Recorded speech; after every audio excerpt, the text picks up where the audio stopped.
الحمد لله الأحد الفرد الصمد الذي لم يلد ولم يولد ولم يكن له كفوا أحد.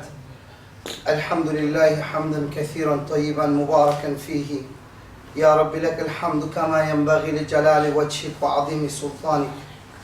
اللهم صل وسلم على سيدنا محمد عبدك ونبيك رسولك نبي الأمي وعلى آله وصحبه وسلم تسليما كثيرا. اللهم أخلصنا نيتنا والأعمالنا يا أرحم الراحمين. اللهم إنا نعوذ بك من علوم لا ينفع ومن قلوب لا يخشى ومن نفوس لا تشبع ومن عيون لا تدمع ومن دعاء لا يستجيب لها.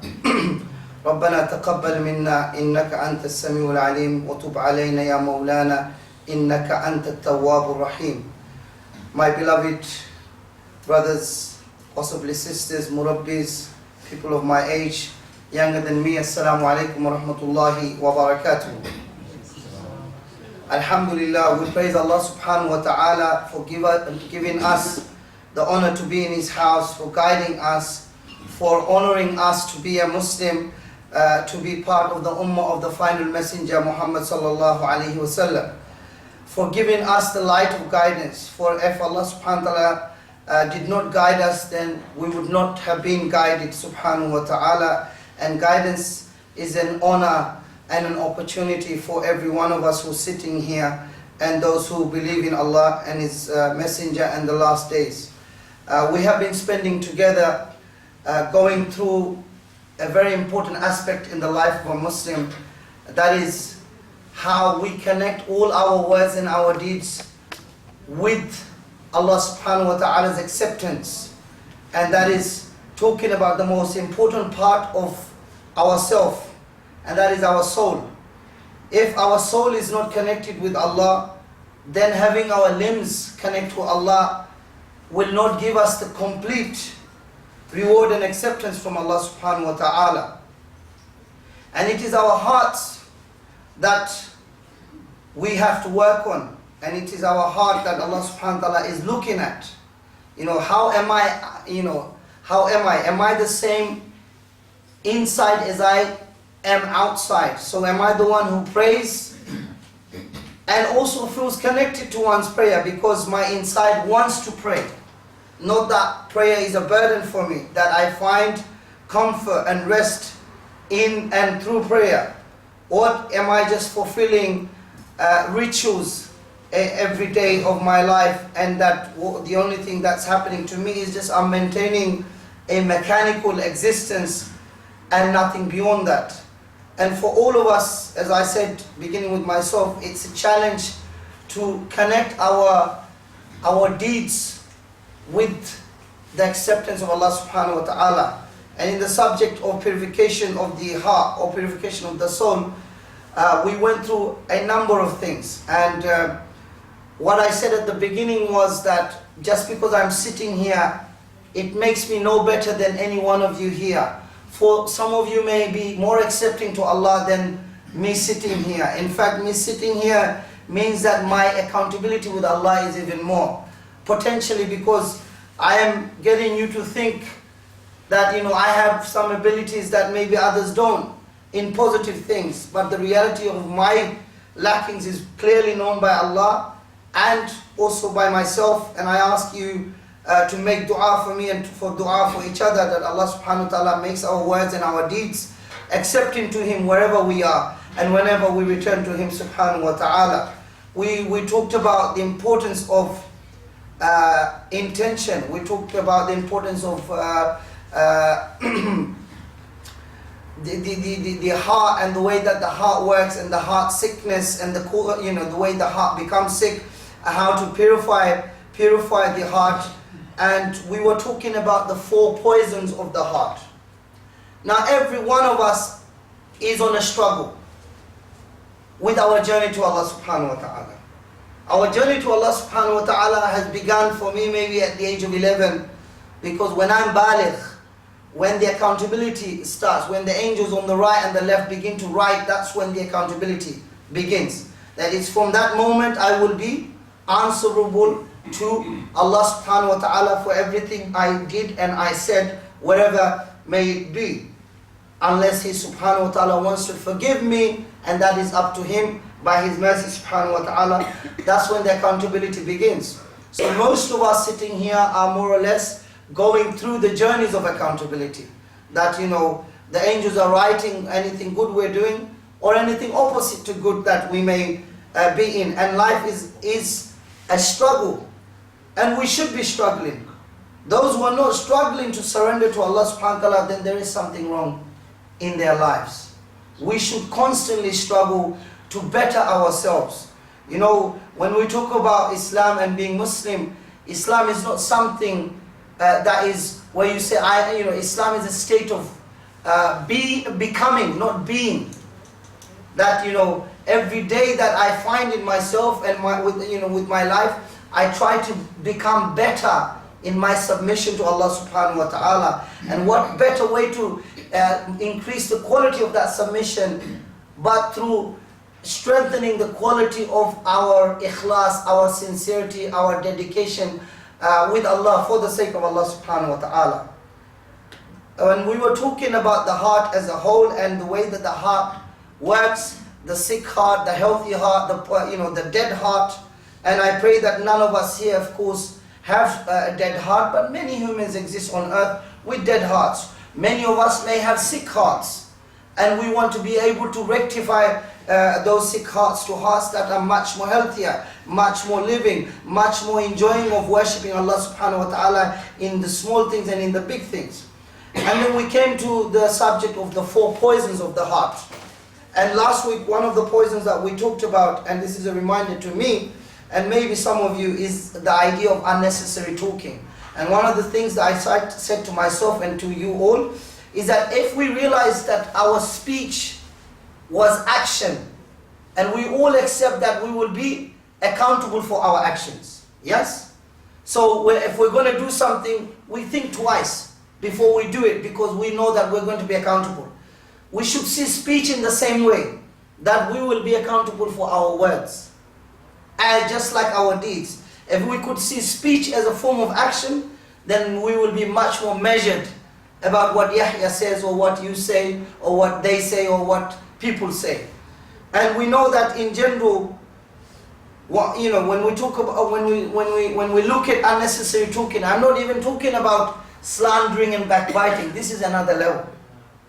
Yeah, this is not even a discussion in the subject of unnecessary talking.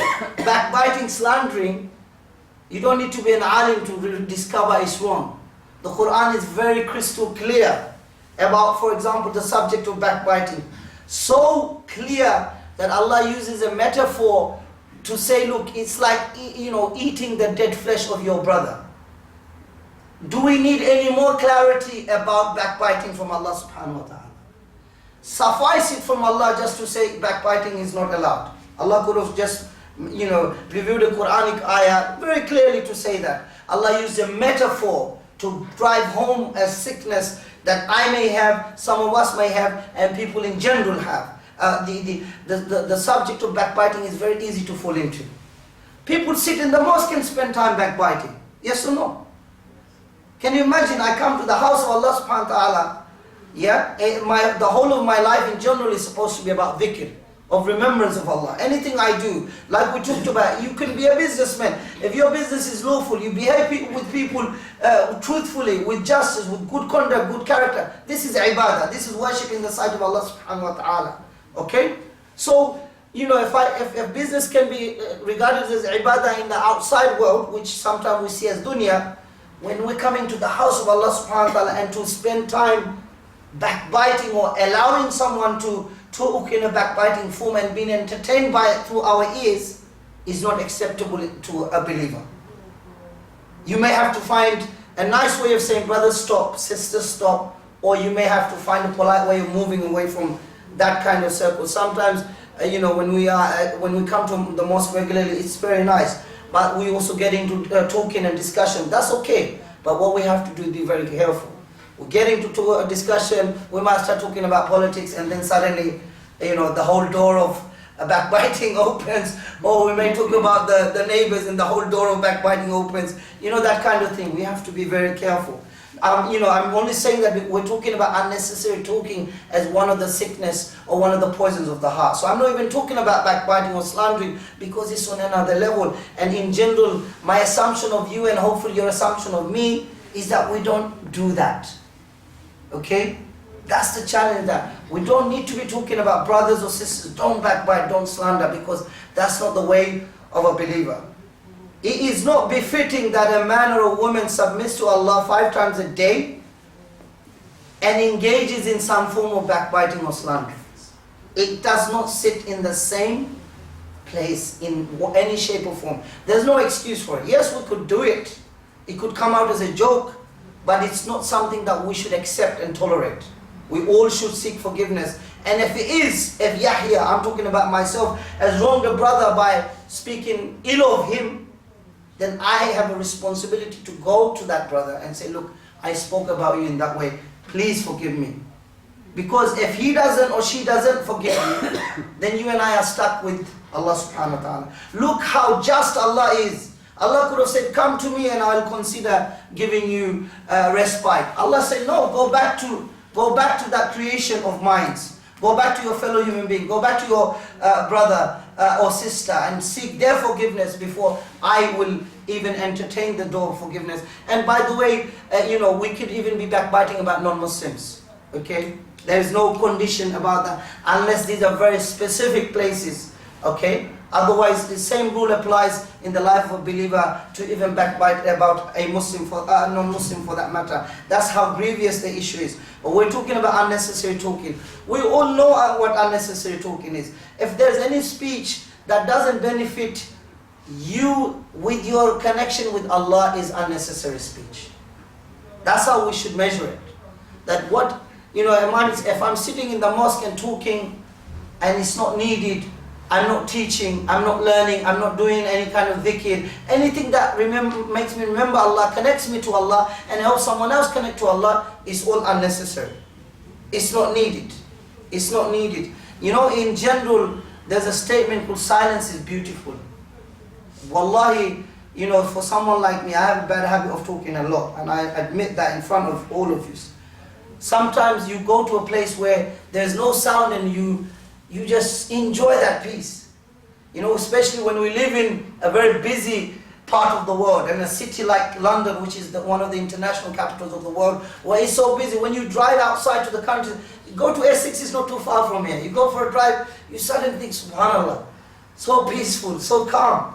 Because we're so used to that hustle and bustle, you know, our souls don't find windows of breathing to connect up with some things that are more beautiful, and silence is one of those things that is more beautiful. And the silence of the believer is that believer knows that every word and he or she utters is recorded in a clear book. Okay, not a single word you utter, except that it's recorded as Allah subhanahu wa ta'ala tells me and you. So unnecessary speech and talk is one of the poisons of the heart that we talked about. Okay? And you know, this is a very nice and concise statement. It said, whoever talks about what does not concern him is deprived of truthfulness. If it doesn't benefit us, there's no need to be concerned with it. And what is benefit? Sometimes we like gossip, right? Gossip is very tasty to the ears and heart, but gossip doesn't benefit.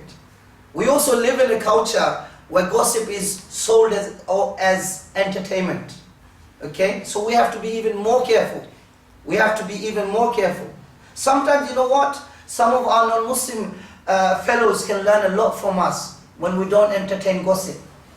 It could be that in your workplace, sometimes work culture has a lot of gossip culture. Yeah? If a non-Muslim over time gets to see that you don't get yourself involved in gossip, that could be their way and their window to Islam. You didn't have to share dawah with them. They just picked up that this person, Ahmed or Fatima, you know, whenever we start, we're going to the kitchen with cups of coffee and we start, oh, do you know what she's done, or do you know what he's done, and Fatima's away, and they see that constantly. Someone may pick up, hang on a minute, why does she do that? Why does she do that? Initially they'll find it strange, but maybe a heart that is looking for an opening may be opened through something like that. So never underestimate our opportunities to bring and open people towards Islam through such things that we take for granted. It could be the smallest things that become the most important in opening up the hearts of human beings towards the light of Allah subhanahu wa ta'ala. The second is unrestrained glances. The unrestrained glance results in the one who looks becoming attracted to what he sees or she sees, and in the imprinting of an image of what he or she sees in his heart or her heart. This can result in several kinds of corruption in the servant. Here are some examples. It has been related by the Prophet ﷺ once, he said to the nearest effect in his words, the glance is a poisoned arrow of shaitan. Whoever lowers their glance or gaze for Allah, Allah will bestow upon them a refreshing sweetness which they will find in their hearts on the day that they meet Allah subhanahu wa ta'ala. Now, looking is a very important tool as human beings. Looking has its purpose, has its objectives. When we talk about unrestrained glances, what are we talking about? We're talking about that which is haram, which our eyes falls on. Now, we know that the concept of the first glance is something, there is no accountability. But looking and gazing, are they two different things or the same thing? Brothers, elders. Looking and gazing, are they the same thing or different things? Different. Why is it different? What's the difference? You do both with your eyes. How can it be different? You might accidentally see something. Okay. And the second time you're actually intentionally looking at it. Okay. So, looking and gazing. So the thing is, like in Islam, the general spirit is that your eyes could fall on haram accidentally. It's possible. Fine. Allah is Ar-Rahman Ar-Rahim. He forgives. Yeah? That's one thing.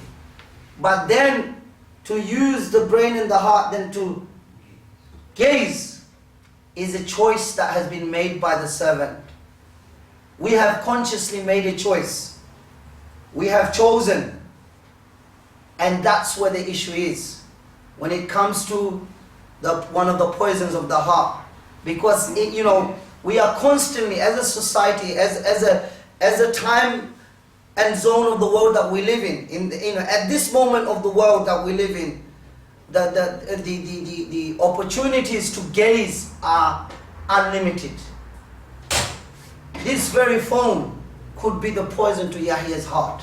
Yes or no? Yes. This very phone can be, my brothers. All of you could be sitting here, Yahya could be doing damage with this phone. In the house of Allah, na'udhu billahi min zalik. In my own house, on the train or somewhere else. This is the reality of something like this. It could be used for a great purpose, but it could be used against you by yourself. I'm just talking about the phone. What about this laptop? This is a small screen. This is a bigger screen. You got a wider screen. Okay? You got things in your ears. So many, you walk on the streets. You got a massive billboard. You're trying to cross the traffic light. The bus is coming through, and then bus is placing something there. You got human beings. You're trying to walk to a shopping area. It's all there.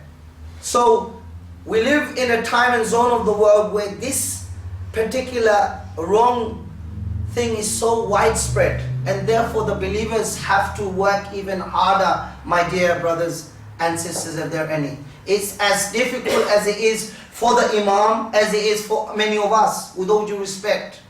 We're all being tested to a level.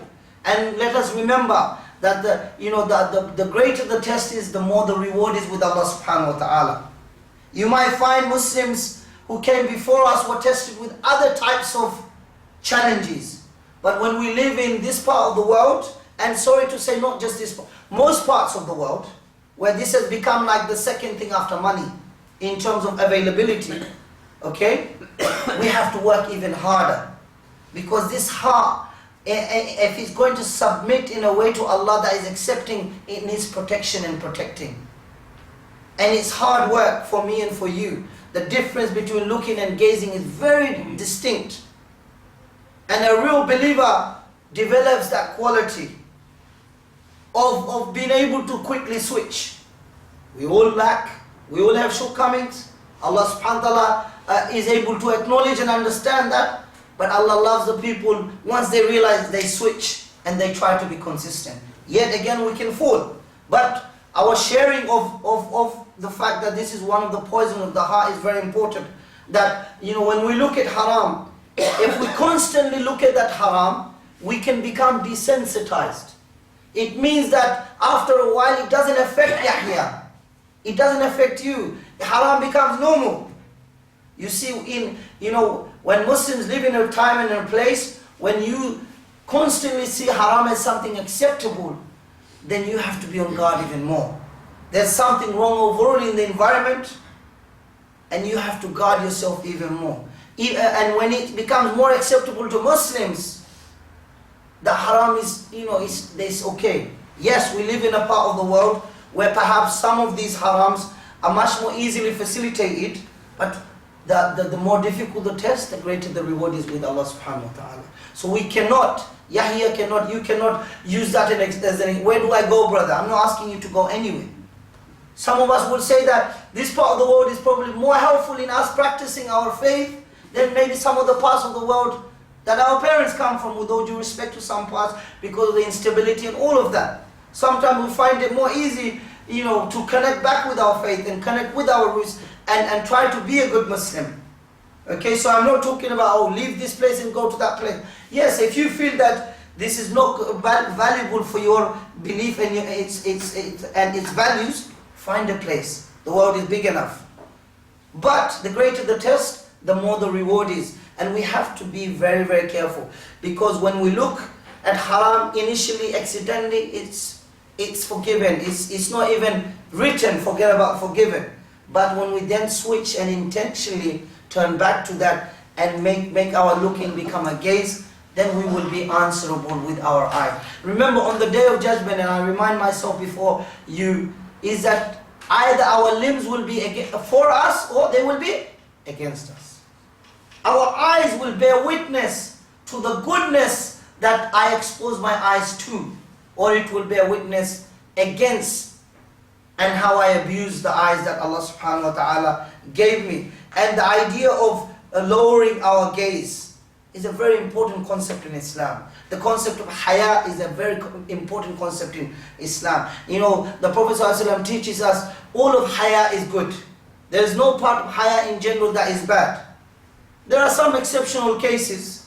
Others in general, haya is always to be encouraged and recommended. And it's very important to develop the concept of haya within our children. But that can't happen if the parents are not being examples as well. The TV can be a good opportunity for haya, it could be very negative. You take the typical Asian Muslim family household. The kids are sent to maktab and the dad's sitting there watching Star Plus or Colors. Okay? It's contradictory. Doesn't make, it's amazing how the Bollywood film industry is slowly and increasingly becoming much more exposed than perhaps it was maybe 20 years ago, 50 years ago. Because they've caught on where the money is from, how the money can be made. They've also caught on. And I'm telling you, although India as a country is becoming a superpower, but India is also going through a situation where some of its high qualities, through its culture of family values and these things, will erode, and it's beginning to erode. It's beginning to erode. Haya is something that you cannot afford to let go of. Haya is something that you need to continuously find ways to grab onto. Especially in a time and place of the world where everything other than haya is what is normal. So it's a challenge for us. We all have a duty and responsibility. The glance is a poisoned arrow of shaitan. Whoever lowers their gaze for Allah, Allah will bestow upon them a refreshing sweetness which they will find in their heart on the day that they meet Allah subhanahu wa ta'ala. Can you imagine, because of me lowering my gaze when a haram was around, I will be rewarded by Allah, just for that act when we meet Him subhanahu wa ta'ala. That we will develop a feeling, one of the tasting iman through something like that. And for that, Allah subhanahu wa ta'ala wants to meet you and give you something special for that. Because sometimes that could be the biggest test upon me than many other things. Someone could pray 5 times a day, but they may have issues with pornography. وَلِيَعُوذُ بِاللَّهِ. It's possible. It's possible. So unrestrained glances is a big poison of the heart, because it's the window to the heart. When you look at haram and you become desensitized, then you could feed haram constantly and it won't affect you. That's not a quality that any one of us should be entertaining. Shaitan enters with the glance.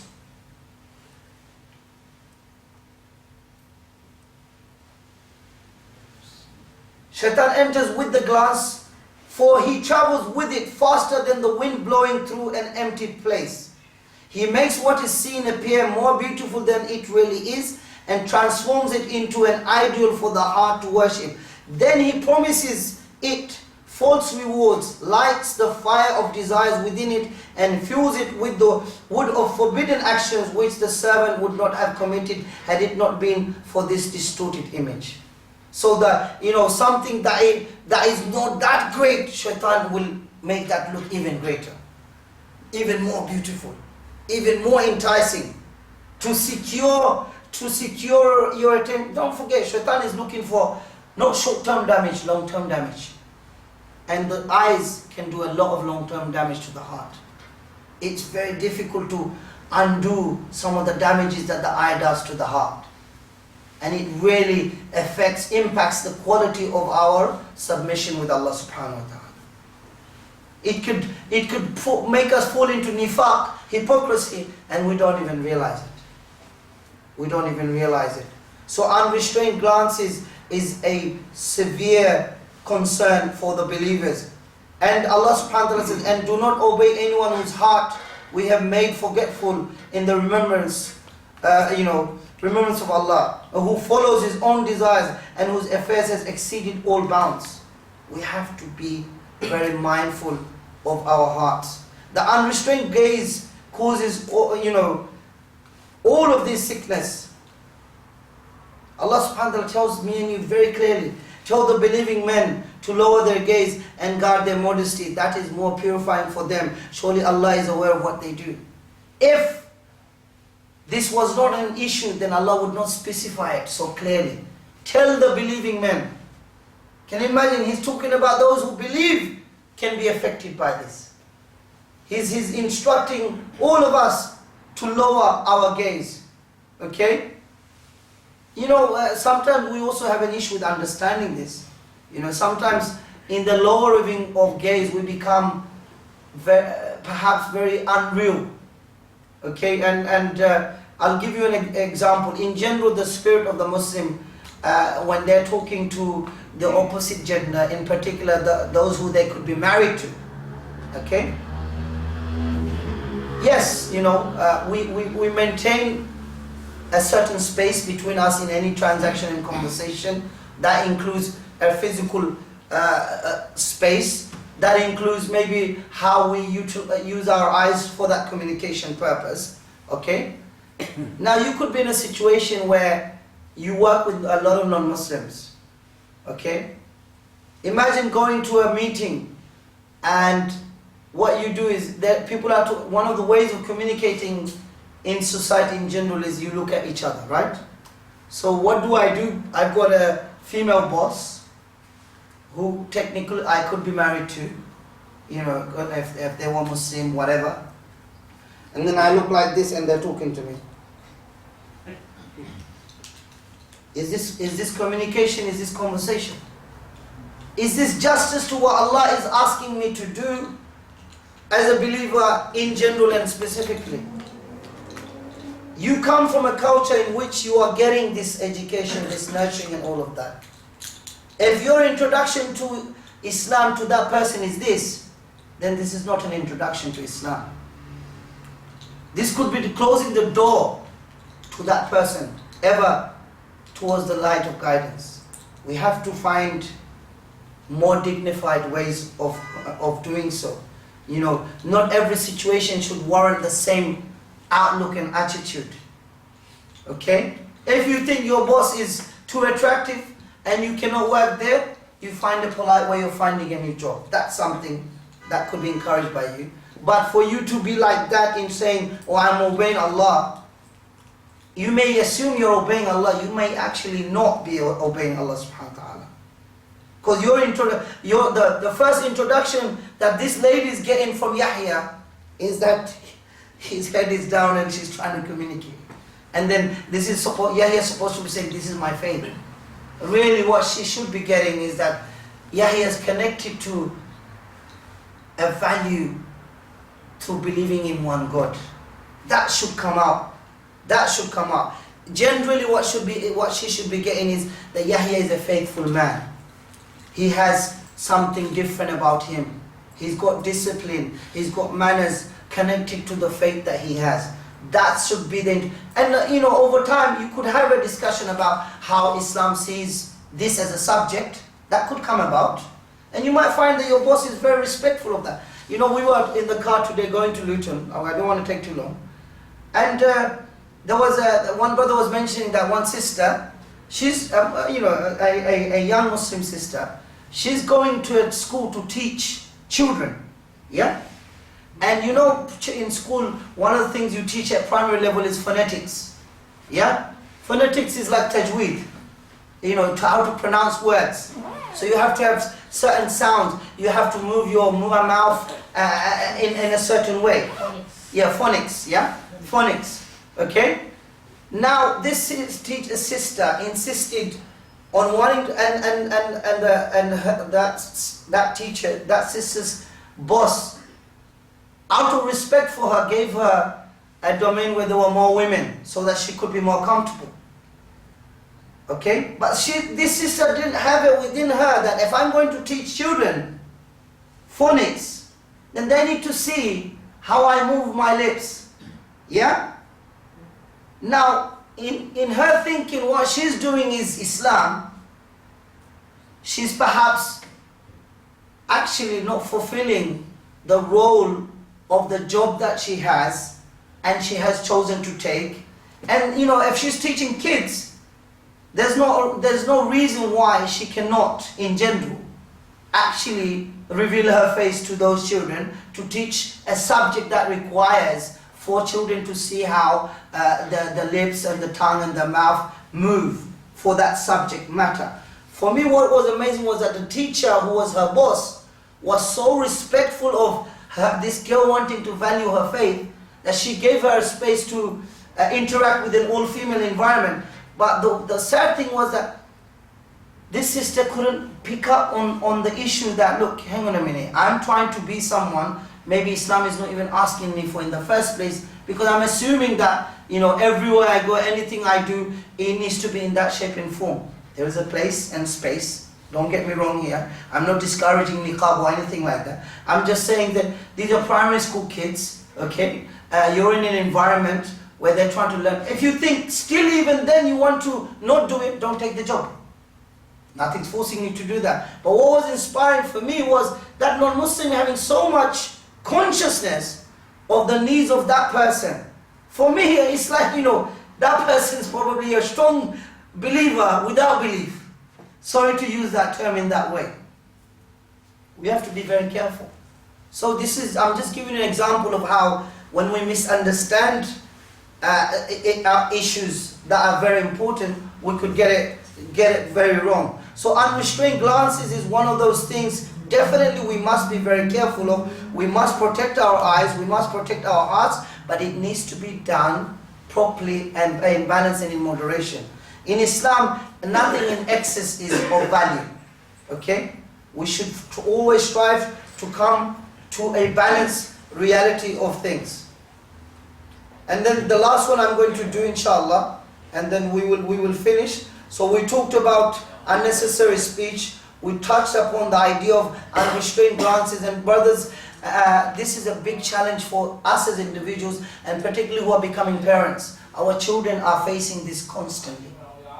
Sometimes our kids are having to talk about subject that they could wait a bit more longer for. You understand what I'm saying? You all understand clearly, but you have to prepare for it. You can't pretend that they're not being exposed to any of this. This is very immature and very irresponsible. And then what happens is the damage is so big that now you're reacting as if you didn't know anything was happening before. No. Don't be oblivious. Try to engage in sensible discussion. Try to, have a develop a relationship with your children so that you can find windows of teaching and, being an example and dealing with these issues. That's part of being a parent. And I failed as being a parent. We all struggle, but that struggle has its rewards. And this is a subject that will be a big challenge for all of us, especially for the generations that are coming from our families. Another poison of the heart is too much food. Is it possible for food to be a poison? Unless there's poison in the food, why should food be poison, brothers? How can food be poison? Please tell me, I need to learn from you. Like I told you, I'm not sitting here because I can claim that everything is known by me. Why is food a poison of the heart? Too much food. The authors are putting that as a discussion. Too much food. You didn't honor the orphans. Okay, so you're not thinking about someone else. That's good. Very good example. MashaAllah. What is your name?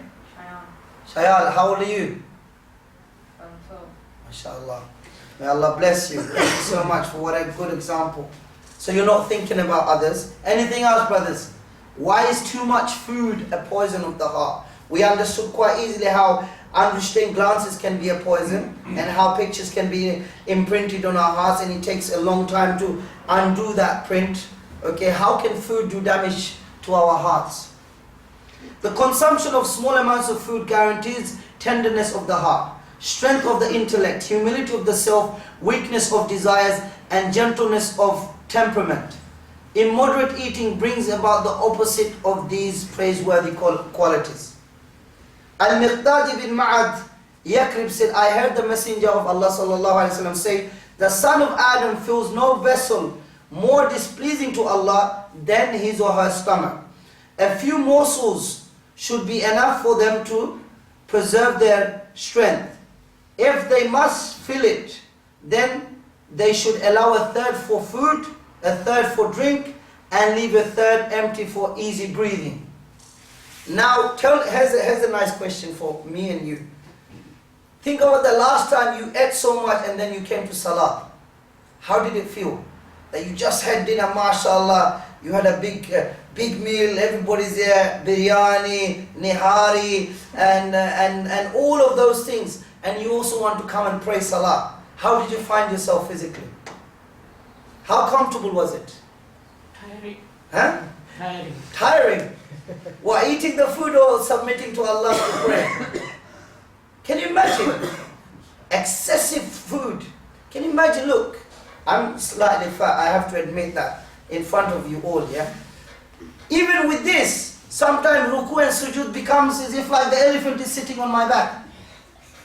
Isn't it? Imagine, and I develop, really our body is for what purpose? To worship Allah subhanahu wa ta'ala. Anything that takes it away from worshipping Allah and in a qualitative way is a problem for me and you. And this is what we're talking about. If excessive speech takes the quality of my worship away from Allah, then we need to rectify that. If, unrestrained glances does the same, we have to work on that. And in the same way, excessive eating is definitely something that impacts our heart.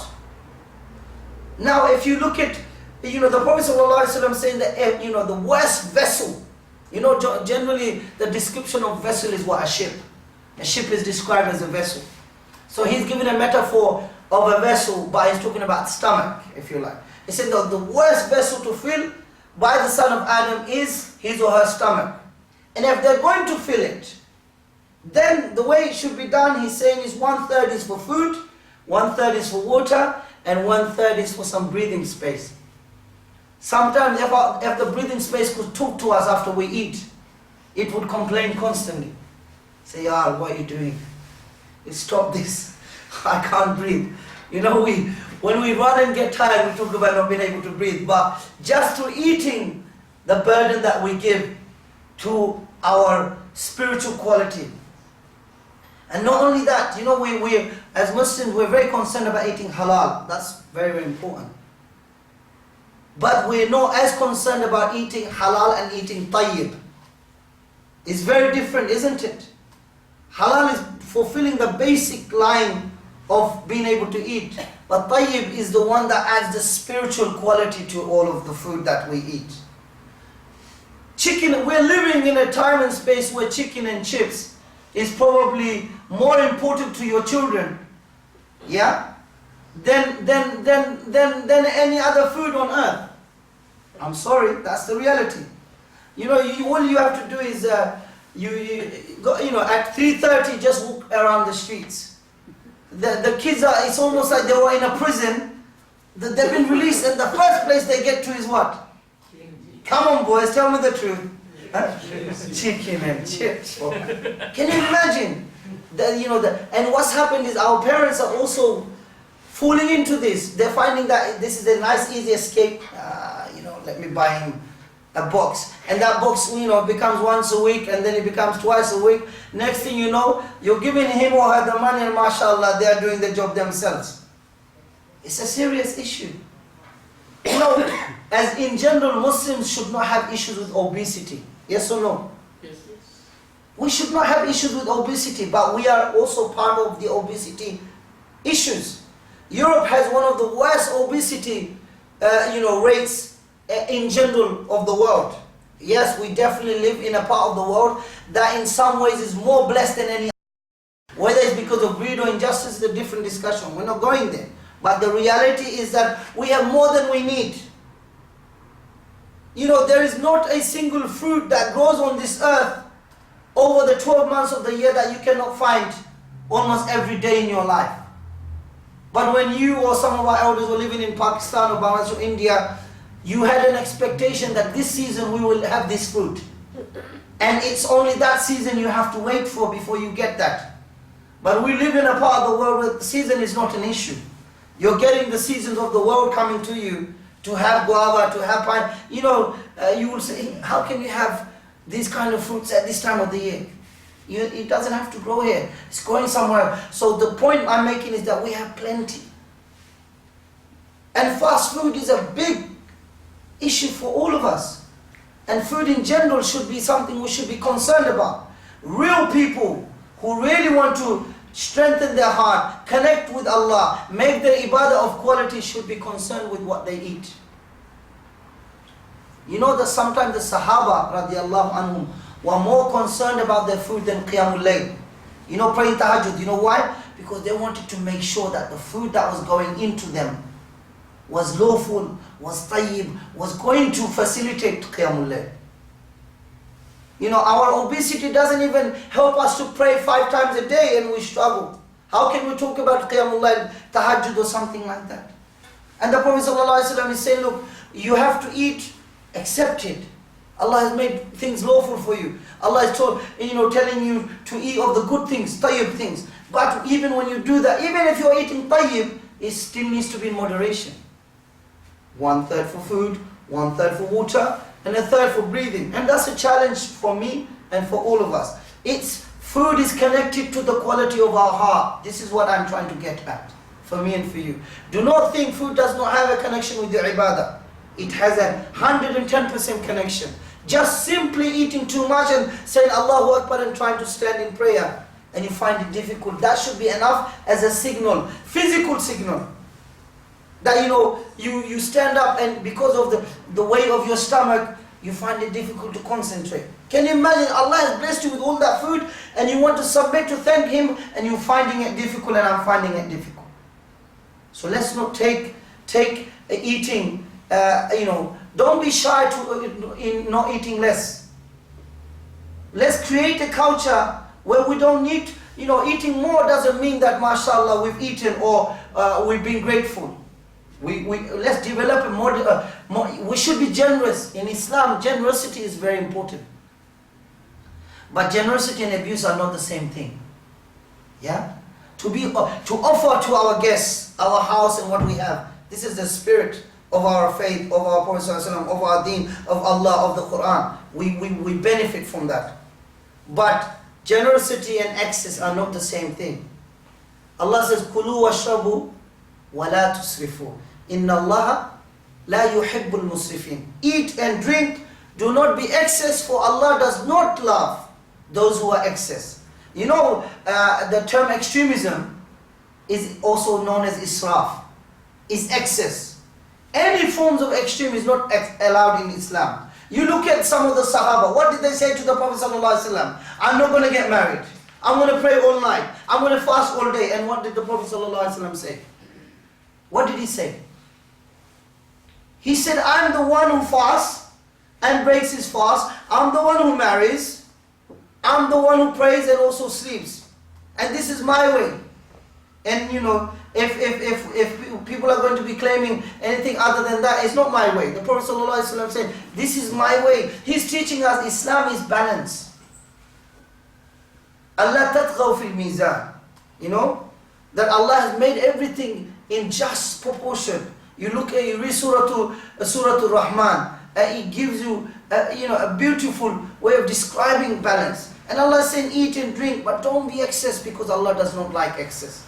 Now you and I look at our homes and the food that I have and you have and think, is there any way I could do some things to reduce the amount of food I am eating or my children are eating? Can I save some money by not wasting? How much do we waste?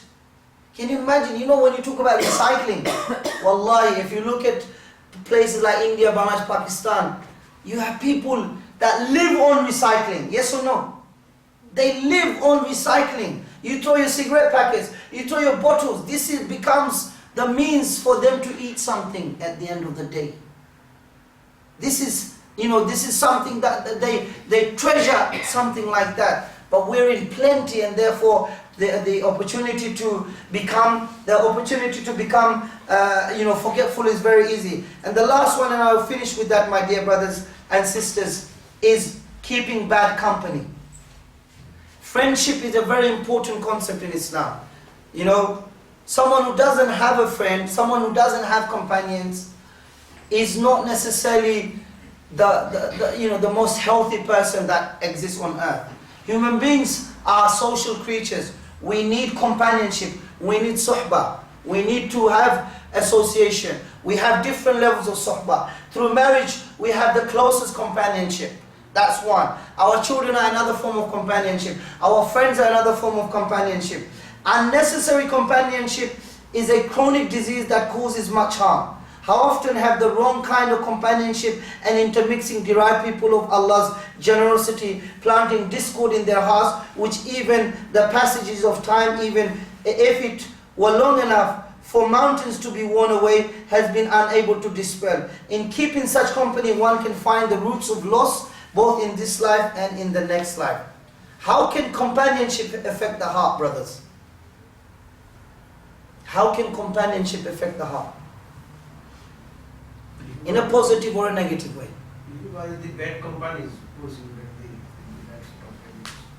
Our friendship is very important. When we talk about our kids are learning probably 80% of what they learn, not from me and you, but from who they spend time with.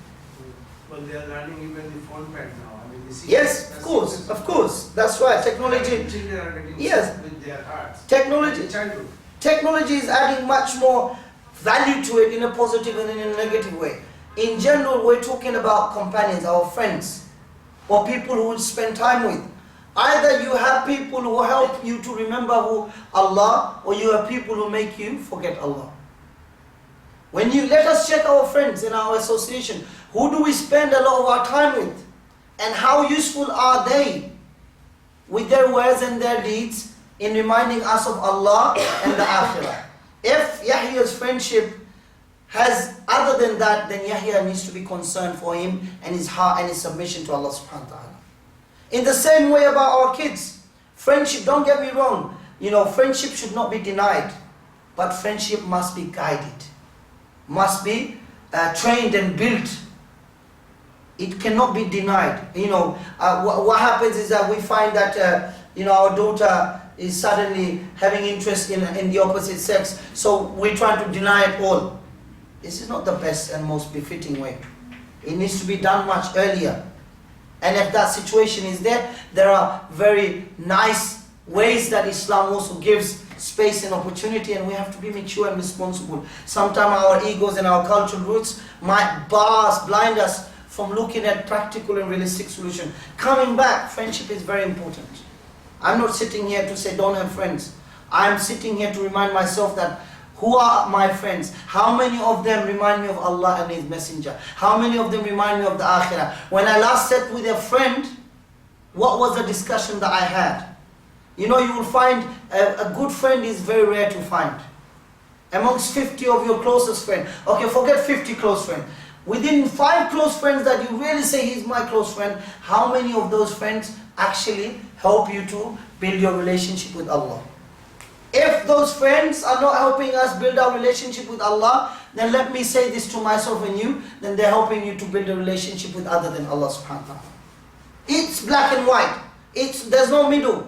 Either they're helping you towards Allah or they're helping you towards something else. By not helping you towards Allah, automatically they're helping themselves and us towards something else. And I will finish with this example of a good friend and a bad friend from the words of the Prophet ﷺ. This you need to understand this for yourself and for your children and your grandchildren. He gives this example of good good friends. He gives the example of the perfume seller. Who's been to a shop that sells perfume? Please put your hand up.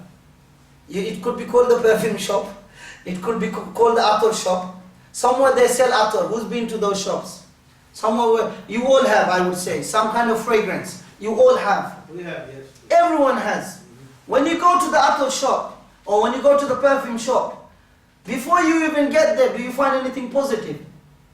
Your nose is already signaling you towards something positive. So if before you get there you're getting something positive in your nose, what does it mean when you get there? It must be even more precious. Your nose gives you the introduction. You go there. You don't even, normally they want to rub it on your hands. You don't rub it, just stand there for 5 minutes and come out. And then I come and meet you. And I will say to you, MashaAllah brother, what perfume are you wearing? He didn't even touch any perfume. He just spent 5 minutes in that shop, in the environment, in that air. And it set on his clothes or set on his hands. He's already positively affected. Now if the guy is generous and wants to give you a little bit on your hand, again what he gives you is positive. When you leave that place, you come with positivity. So the perfume is something, everything about it in general is good. From the beginning to the end. The Prophet ﷺ always said, he says to the effect that you can't spend enough on perfume. Like on attar, for example, on fragrance in general. I'm not going to say attar in particular. Any good smell in general, I would say. That's the spirit. That for any good smell, you can never say this is too expensive. Of course, you have to buy what you can afford. Okay? You can never say it's too expensive. That's the example of a good friend. That from far, when you look at Ahmed, when you look at Khadija, automatically some good thoughts start coming. Oh, subhanAllah, when I meet Khadija, she's going to tell me about, how she's studying for her exams, or how she did this great thing. You understand what I'm saying? From far, you already have an expectation. Something positive is going to be met from that friend. You look forward to that thing. So imagine when you spend time with Khadija or Ahmed, you hear something good. Or the least that can happen is when you're with Ahmed, you don't do anything wrong at least. Can you imagine when you talk about good friends? Now the Prophet ﷺ is giving you an example of what a bad friend is like. He's saying, sallallahu alayhi wasallam, the bad or the negative friend is like that of a blacksmith. We all know what a blacksmith is. Blacksmith is the one who makes things out of metal. The horseshoes, the knife to cut the fish and all of those things. Now, you know the blacksmith, when you look from, before you get to the blacksmith, what do you see? Sparkles of fire they're using. Now you know that if just a sparkle falls on you, you're going to feel some kind of a small hurt. Okay? So from the distance already something negative already is beginning. So imagine when you get there what the situation is. Without you doing anything, just the smell, you come out and you want to hug someone, they don't want to hug you because they can smell you from quite far away already. And they don't want you to touch them because you don't want this on your clothes. So you go there, you don't do anything, and the smell that's there is bad. If you shake hands, your hands get dirty. You become smelly. If you push yourself too much, you might burn yourself as well from the metalworks and the fire and the sparkles and all of that. And the Prophet ﷺ tells me and you that that is the example of a bad friend. Okay? That directly or indirectly, some kind of a wrong impact will happen to you. It might not happen in one day, it may happen over a week, over months, and mostly it happens over years. It doesn't happen like that. Exceptional circumstances happen. We have to be very careful of who we define as our friend. We have to be conscious of who our kids call their friends. You know, it's not easy for kids to decide what kind of friends they should make at such an early age. We have to work for them to look for good examples of friends. You know, it's not easy. So your friends could be your door towards Jannah, or your friends could be your door towards Jahannam. Nasallallahu al-afwa wal-afiyah. And these are the 4 poisons of the heart. I repeat and remind myself. Having bad companionship, eating excessively, too much, the wrong stuff, okay? Halal is not just the only criteria. Unrestrained glances, allowing the eyes to set on the haram and to stick on the haram, and developing a rust of the heart that becomes difficult to take away and takes a long time to take away. And then the other one is unnecessary speech. May Allah subhanahu wa ta'ala forgive us. May Allah accept us. May Allah guide us. May Allah help us to strengthen our iman through the quality of our actions. May Allah help us to purify our hearts. May Allah make us mustaqim on His deen. May Allah make us people of iman, people of taqwa. May Allah make us those who constantly seek His forgiveness, because we're human beings and we will fall short. And I ask all of you here that if you see me doing something other than what I shared with you and is wrong, please find a way to come and remind me and help me. And may we be an example to each other. And may Allah make us people of taqwa, people of ikhlas. May our words and our deeds match. May what we are outside become what we are inside. Subhanakallahumma bihamdik. Nashhadu an la ilaha illa anta nastaghfiruka wa natubu ilayk. Inshallah next week, Brother Abul Kalam will start another subject. So please forgive me, I spent about 5 weeks on the subject of the purification of the heart. There are other parts, there are other topics. Why not spend some time? You all know how to read. You probably know how to utilize the internet. Just Google, the sickness of the heart in Islam. You will find a lot of good content, even lectures that hopefully will benefit you. And reminder is something that should be benefiting each other. And the best reminder for each other is to be an example of goodness. Jazakumullah khair. Please make dua for us. I look forward to being with you again. I look forward to some of you sitting here and us sitting there and learning from you and learning from each other. Jazakumullah khair. سبحانك اللهم وبحمدك نشهد ان لا اله الا انت نستغفرك ونتوب اليك والعصر ان الانسان لفي خسر الا الذين امنوا وعملوا الصالحات وتواصوا بالحق وتواصوا بالصبر. Please join the Council Halaqah every Sunday after Isha at this moment in time in the autumn/winter period, and we will move along with the time of the prayers as they change. You will be notified. This inshallah hopefully will be online for people to benefit from. And anything wrong is from myself, anything good is from Allah subhanahu wa ta'ala. Make dua for each other. وَالْعَصْرِ إِنَّ الْإِنسَانَ لَفِي خُسْرٍ إِلَّا الَّذِينَ آمَنُوا وَعَمِلُوا الصَّالِحَاتِ وَتَوَاصَوْا بِالْحَقِّ وَتَوَاصَوْا بِالصَّبْرِ وَالسَّلَامُ عَلَيْكُمْ وَرَحْمَةُ اللَّهِ وَبَرَكَاتُهُ.